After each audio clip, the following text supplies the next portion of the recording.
Dieu n'a jamais dit c'est impossible. Dieu n'a jamais dit que c'est difficile. Tout est possible à celui qui croit. Tout est possible pour toi. Si Dieu a déclaré ces choses va arriver dans ta vie, ces choses vont certainement arriver. Il n'y a pas d'impossibilité. Il faut seulement croire que Dieu est capable d'accomplir cela à travers de moi. Je sais d'où je suis en train d'aller. Pour savoir où tu es en train d'aller, c'est comment? Je sais, Dieu a parlé déjà. Je n'ai pas besoin qu'on vienne me prophétiser encore. Toi, tu seras grand. Toi, je suis déjà grand. Où? Parce que Dieu m'a déjà dit cela. Je sais que je suis grand. Et je crois à cette parole. Oh, toi, tu es grand. Mais comment tu es de petite taille? Oui, petite taille ou pas, je suis grand. La grandeur, ce n'est pas l'extérieur. La grandeur, c'est l'intérieur. L'homme, ce n'est pas ce que vous voyez de l'extérieur. Ça, ce n'est qu'un corps. Ce n'est qu'une enveloppe. Une enveloppe. Mais ce qui est vraiment un homme, c'est celui qui est à l'intérieur. À l'intérieur, il peut être chétif ou bien il peut être costaud. Il peut être malingre, petit, faible ou costaud. Ça dépend de ce que toi tu es avec ton Seigneur. Ta relation, ta vie spirituelle. L'apôtre Pierre commençait à s'enfoncer. Laisse-moi vous dire, bien aimé, s'enfoncer. Alors, qu'est-ce qu'il a eu comme réflexe à faire? Comme Jésus était là, comme ses yeux étaient fixés vers Jésus, tes yeux sont fixés vers qui? Vers un homme, tu seras déçu. Vers un partenaire, peut-être il peut te lâcher. Vers une femme, peut-être un jour, il peut te dire des paroles méchantes et tu seras déçu. Alors la parole de Dieu déclare que celui qui va placer sa foi sur un homme, cette personne-là est maudite. Il faut avoir les yeux tournés vers Jésus. C'est lui seul sur qui nous pouvons placer notre foi. Parce qu'il est une personne qui ne peut pas changer sa position. Quand il a dit il va te bénir, il va te bénir. Quand il a dit il va te visiter, il va te visiter. Quand il a dit il va te lever, il va te lever. Sa parole reste oui et amen. Alléluia. C'est Jésus. Seul Jésus. Les yeux de Pierre étaient tournés vers Jésus. Alors il a dit Jésus, secours-moi. Et Jésus a étendu sa main. Il a tiré Pierre de ses grandes eaux. Il ne s'enfonçait plus. Il était maintenant à côté de Jésus. Il ne s'enfonçait plus. Il marchait avec Jésus, la main dans la main. Donc Pierre avec Jésus, il marchait comme ça dans les eaux pour regagner la barque. Alléluia. Donc quand il a dit Jésus, secours-moi, Jésus n'a pas laissé Pierre s'enfoncer. Jésus a tendu la main. Il a tiré Pierre de son tourment. Il a tiré Pierre au milieu des grandes eaux. Et Pierre est sorti. Mais avec Jésus, il ne nageait plus. Mais Jésus l'a tenu comme ça. Et il marchait avec Pierre sur la surface des eaux pour atteindre la barque. Oh, laisse-moi vous dire, bien aimé. Même si la peur était là, même si les grandes eaux étaient là en train de menacer, les grandes eaux, ce sont les mondes, ce sont les paroles de méchanceté, les paroles de malédiction, les paroles de sorciers, les paroles d'envoûtement. Même s'il y a des paroles d'envoûtement qui menacent ta vie, laisse-moi vous dire, en association avec Jésus, lorsque tu marches avec Jésus, laisse-moi vous dire, ces paroles n'auront pas de fait. Avec Jésus, la malédiction sera changée en bénédiction. Avec Jésus, les paroles d'envoûtement n'auront pas de fait. Il a dit, l'envoûtement ne peut rien contre son serviteur Israël. L'enchantement ne peut rien contre son enfant. Donc Dieu a dit, l'enchantement ne peut rien contre Jacob. La divination ne peut rien contre Israël. Il a déclaré cette parole. Et quand tu es en association, tu marches avec Jésus, la main dans la main, la côte à côte. Alors laisse-moi vous dire, avec Jésus, tu vas certainement atteindre l'objectif sans difficulté. Tu vas atteindre l'objectif sans problème. Tu vas atteindre l'objectif sans qu'il y ait une barrière. Oh, il faut demander à Jésus de te secourir. Qu'est-ce que nous voulons dire par rapport à ce message à l'église? Il y a des choses que Dieu a déclarées pour toi. Aujourd'hui, tu ne vois pas Jésus. Aujourd'hui, Jésus n'est pas là physiquement. Mais Jésus peut agir à travers les hommes. Alléluia. Jésus, il est représenté par les hommes qui sont au service de Dieu. Jésus est représenté par les femmes, des servantes qui sont au service de Dieu. Jésus, il est représenté par rapport à son église. C'est pourquoi on appelle l'église le corps de Christ. Est-ce que vous savez cela? On appelle l'église le corps de Christ parce que nous sommes le corps de Jésus et la tête. Nous lui représentons sur la terre. Comme les serviteurs ou l'église représente Jésus, alors, bien aimé, s'il y a quelque part, tu trouves dans ta vie, tu n'arrives plus à avancer. Qu'est-ce que tu constates? C'est comme si tu es en train d'enfoncer. Tu es en train de te noyer. Laisse-moi vous dire, il ne faut pas rester calme. Il ne faut pas rester silencieux dans ton coin. Il y a pas mal de choses qui sont en train de se réaliser aujourd'hui dans le monde. Il y a beaucoup d'hommes, il y a beaucoup de femmes qui sont dans l'isolement. Vous savez, dans la chasse, lorsque le lion est en train de faire la chasse, pour traquer sa proie, il cherche à isoler la proie de son groupe. Lorsqu'il s'agit de traquer un animal, le lion, la première démarche qu'il fait, c'est pour éloigner cet animal du groupe. Si les animaux étaient nombreux, ils vont chasser cet animal qui sera dans l'isolement.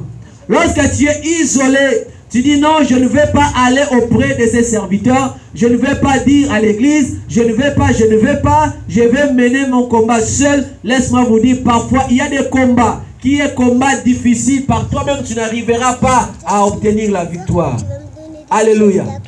Bien, mais moi-même, il m'est arrivé en tant que serviteur de Dieu. Il y avait un problème qui me dérangeait beaucoup. Et l'Esprit de Dieu m'a dit, par rapport à ces problèmes, toi-même, tu n'arriveras pas à la solution. Il faut associer la prière de toute l'Église. J'ai vu les conséquences quand j'ai négligé. J'ai dit, non, mais écoutez, associer tous les dimanches à réunir toute l'Église. Alors j'ai vu que ces problèmes tardaient, c'était difficile. Il n'y avait pas de solution. Ça tardait beaucoup parce que l'Esprit de Dieu avait dit, il faut associer l'Église. Mais moi, je n'ai pas associé l'Église. Pourquoi? Est-ce que je ne priais pas? Oui, je priais. Je ne jeûnais pas? Oui, je jeûnais. À ce moment-là, je jeûnais même. Il y avait des jours où même je ne mange pas, jeûne forcé, je fais des jeûnes. Je jeûnais beaucoup. Je priais constamment. J'étais dans l'adoration, toujours.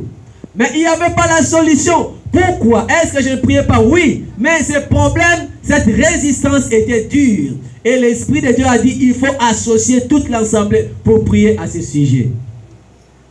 Pour toi aussi, il peut arriver que tu es en train de prier, que la solution par toi-même, tu n'arrives pas à obtenir. Tu trouves que ta vie, au lieu d'aller de l'avant, tu es en train d'avancer, de rester sur place. Tu es en train de tourner sur place. Tu es en train de t'enfoncer de plus en plus. Tu es en train de t'enfoncer de plus en plus. Ne reste pas toujours à l'écart.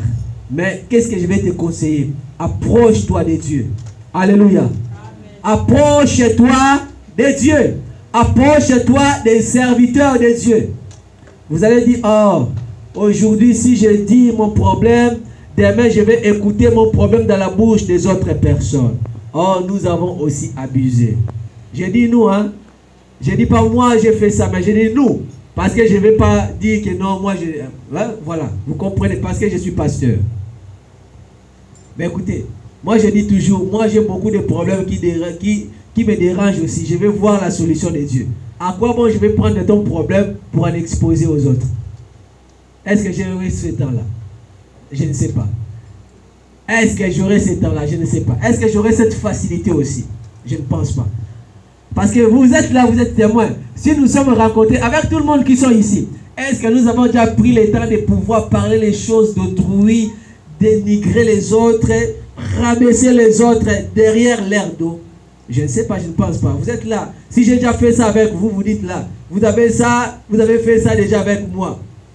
J'ai été avec vous au téléphone. On a parlé du mal de tel frère. Qu'il est voleur, qu'il est menteur, qu'il est ceci, il a fait ceci. Je n'ai pas encore fait ça. Vous voulez savoir si au passé j'ai déjà fait ça? Bon, je ne sais pas. Mais toujours, je vais vous dire, je vais vous garantir que ce n'est pas de mon habitude. Alléluia. Ça fait partie de la déontologie du travail que nous faisons. Un médecin ne dit pas aux autres la maladie de son patient. Non. Est-ce que vous savez cela? Pour son patient, un médecin ne dit pas la maladie des autres. Donc ton problème, c'est ton problème. Quand vous venez chercher la main de Dieu auprès des serviteurs de Dieu, ça reste votre problème. C'est que nous allons faire, nous allons compatir, nous allons nous associer avec vous. Nous allons aller avec, nous allons partager ces problèmes, nous allons partager ces fardeaux. Nous allons être dans l'élan de la prière avec vous aussi, afin que la main de Dieu se manifeste sur vous, afin que le miracle soit opérationnel, afin que vous ayez la paix, afin que vous puissiez percer dans votre vie. C'est ça ma préoccupation. L'église, c'est un endroit de la promotion. Vous étiez dans le point 0 et vous vous retrouvez dans le point 100. Alléluia. Amen. Vous quittez les pêcheurs de poissons, vous allez vers les pêcheurs d'hommes. Vous quittez vers les riens et vous recevez les centiples. Dans l'église, c'est l'endroit de la promotion. Et moi aussi, je vais voir les gens être dans l'avancement. Je vais voir les gens progresser. Je vais voir les entreprises des autres grandir. Je vais voir le montant de votre compte bancaire croître. Alléluia. Je vais voir les diplômes. Je vais voir les permis. Je vais voir les maisons, les villas dans votre possession. C'est ce que moi je souhaite. Si Dieu est béni, je suis dans la joie. Ta bénédiction fera ma joie. Ça ne fera pas non, ça fera ma joie. Je vais partager votre joie. L'apôtre Pierre, il a dit, Seigneur, secours-moi. Mais aujourd'hui, bien aimé, si tu as des problèmes, si tu as des difficultés, tu cours vers qui? Tu vas où? Tu vas dire, oui, il n'y a pas de service de prière. Si, il y a des services de prière. Oh, comme il n'y a pas de volonté de prier, oui, la volonté de prier pour vous est là. Alléluia. La volonté de prier pour vous est là. Vous allez dire, est-ce que l'onction est là? L'onction, c'est qui?